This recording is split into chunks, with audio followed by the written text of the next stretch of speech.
It feels so good to be finally just a little bit settled. I'm in my new home. I've been in here for about 2 weeks, and that feels so good. I've been in a transition for about a year and a half, a little bit more. Okay. And so, as you saw from the title, I want to share just some ways that you can get through a transition in your life. So, excuse the echo, don't got a whole lot of furniture going on. But stay with me because I have some tips for you, and I'll also be kind of sharing how I incorporated these tips. Let me introduce myself to you. Hey, I'm Rashawnda. I love self-care and healing. And yeah, that's what we're going to be talking about today. These are just little steps, things that we can do on our journey called life. Let's jump into it. If you're wondering what is a life transition, don't worry, I got you. Life transitions are a period in life involving lots of change to your lifestyle. So as you can see, this could be marriage, a career, a move, becoming a parent, losing a relationship. Okay, there are lots of different transitions that we go through. And so I want you to know that it's not something that it's like a one and done. I'll be going through many more transitions. Just thinking about that. Just thinking about that. That's actually a really good thought. When I just thought about all of the transitions that I might be going through, I got overwhelmed and stressed. So I also want to just add that feeling overwhelmed and stressed about life transitions is totally normal. Don't make yourself feel bad about it. Don't feel guilty because you don't smile all the way through like, yes, my life is changing so much.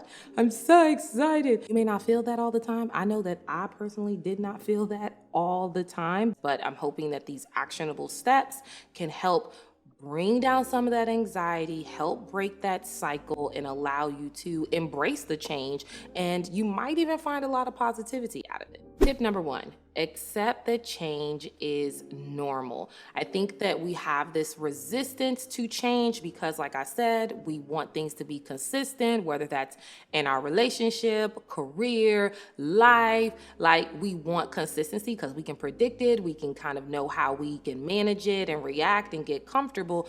But also, just having that mindset that change is a normal part of a life allows you to, like, kind of lean in a little bit more than just kind of feeling like you got to just like be 10 toes deep, like I'm not changing. That's not happening.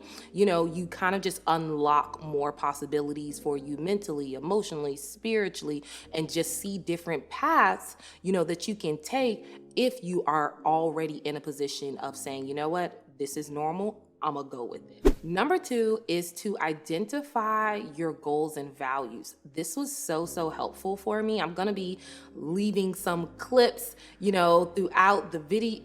Oh, y'all just real out of control with this lawnmower.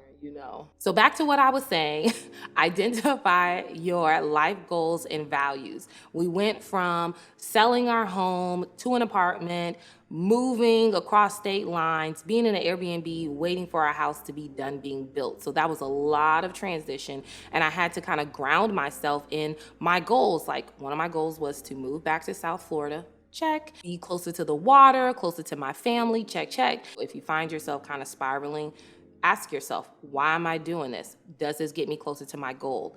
If it does, allow yourself to see that positivity and kind of just challenge the negative thoughts and feelings that you're having, because it's a part of your goals and a part of the path towards your goals. Number three is to express your thoughts and your feelings.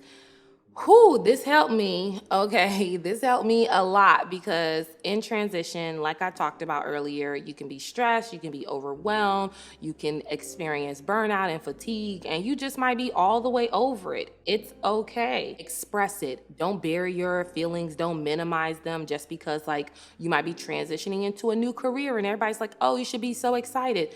That's not your truth at that moment. That's okay.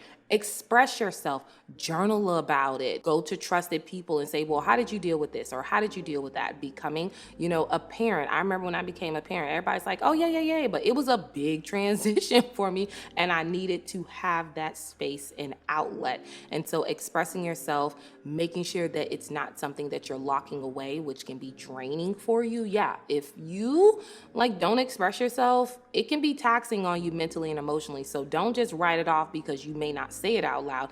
It can still take a lot away from you, especially being present and experiencing the happy moments. I do also want to say that if you're like, how do I focus on myself and take care of myself during this transition, then I want to also let you know that I do have a free downloadable with a self-care plan to help you get started, just adding self-care to your journey. And that brings us to number 4, is to take care of yourself. It's so important that when you're constantly moving, having all of this transition and change, whether it's for a positive reason or for a negative reason, experiencing loss in some way can be very hurtful. It can also be hard to kind of just digest and process right then and there. And so taking care of yourself, rebuilding, adding in enjoyable activities, prioritizing just yourself mentally, emotionally, and spiritually to understand what's actually going on so you can stay in the present can be such a beautiful thing. So that's why I was like, hey, you gotta take care of yourself, because you can run yourself all the way into the ground, and then picking up those pieces are so hard. Listen, I've done it too many times. Story time, I pushed myself so hard and ignored what was going on because I was excited about moving back to Florida that I actually got here, and then I had bronchitis.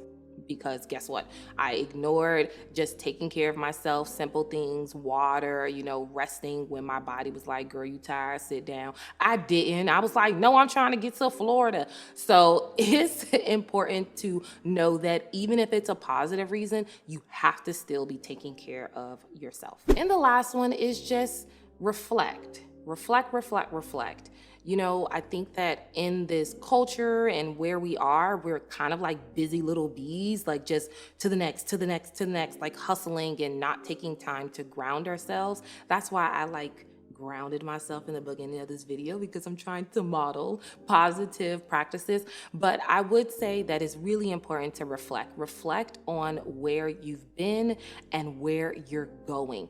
That allows you not to miss the opportunities of lessons that you can learn, growth within yourself. Personal growth is so important because we're not supposed to be static. We're supposed to be forever growing. And so having that opportunity to reflect can be a really good way to say, hey, I'm excited about where I'm going. I know that when I get there, I don't want to be drained. I want to truly accept all of the benefits. And one of the great ways to do that is to reflect on just the process, right? Whether we love it or not, the process teaches us a lot about ourselves. So there you have it. That was 5 tips. I feel like it's actionable tips that you can take on your journey through transition.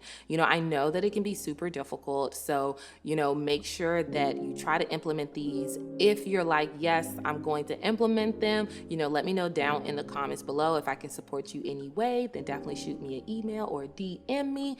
But as always, I'm so excited that you are taking steps to choose you, and I will see you in the next video. Happy healing.